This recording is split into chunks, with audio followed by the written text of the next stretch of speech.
Bismillah.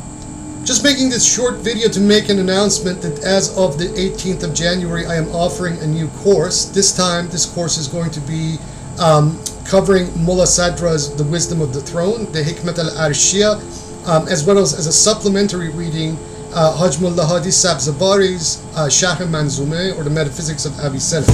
So this is the first text, the primary text that we are going to be covering, The Wisdom of the Throne. This is James Winston Morris's translation of Mulla Sadra's Wisdom of the Throne. It was his PhD dissertation at Princeton University back in the late 70s and was published in 1980. In addition to that, the supplement is this. This is Toshihiko Izutsu's translation of the Sharh Manzume, translated as the Metaphysics of Sabzavari. Sabzavari and Mulla Sadra are basically the two most eminent figures of the Hikmati perspective of Iranian Islamic philosophy. This is basically the school that synthesized the theosophical mysticism of Ibn Arabi, the Neoplatonic philosophy of Avicenna, and the mystical Neoplatonism of Suhrawardi into a single perspective. In a sense, we're kind of going beyond Ibn Arabi in one respect, but in another respect, this perspective of Mulla Sadra and Sabzavari is pretty much a continuation of the ideas of Ibn Arabi, but more refined and set out in a more philosophical context. Persian speakers and those who are from the Persianate language family should not be deterred. I am also including Muhammad Khajavi's Persian translation of the Arshiyah of Mulla Sadra. And I invite Persian speakers to also enroll in this course because, from my perspective, mystical philosophy is not just a place where abstract ideas are articulated, but these abstract ideas should have a practical application in the understanding of the self.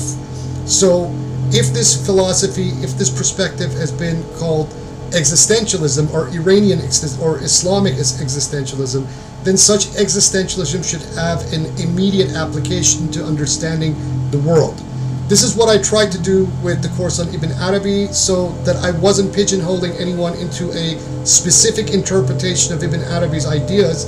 So even though I would like sometimes summarize what one commentator or another has claimed about a specific passage of the Bezels of Wisdom, I was not either necessarily following this in any kind of an orthodox way or holding anyone to that kind of interpretation, because I believe that Ibn Arabi's and his ideas has multiple application and ramifications. So this is what we're basically going to do, where we engage with these really high mystical philosophical ideas, but we are also going to try to bring a lot of these abstract ideas down to earth. And I think just as certain people teach Rumi's Masnavi, right, it is also important to teach these very dense philosophical texts such as those of Mulla Sadra and Sabzavari, because what Rumi says in verse, these kind of philosophers say in prose. And with Mulla Sadra and his school, this is basically the synthesis of Avicenna or Ibn Sina, the Aristotelian Neoplatonic philosopher, Suhrawardi, the master of illumination, and also Ibn Arabi. So there are three perspectives that are synthesized in this school of Mulla Sadra and his 19th century successor, Haj Mulla Hadi Sabzavari, who's also one of my favorite philosophers, Iranian philosophers. So I will put all the information needed to enroll for this course in the description box, together with links to the books, and I hope I will see some of you there, because what this kind of course is designed to be is to become a general conversation, a discussion, a dialogue, in a Platonic sense, as it were. Together, we will explore these ideas and what practical ramifications they have for our wayfaring, our suluk, and as well as our day-to-day life, and how we integrate our suluk into our day-to-day life in light of these ideas. So I hope to see you there. I will leave all the information that you need in the description box. And until then, Yahak.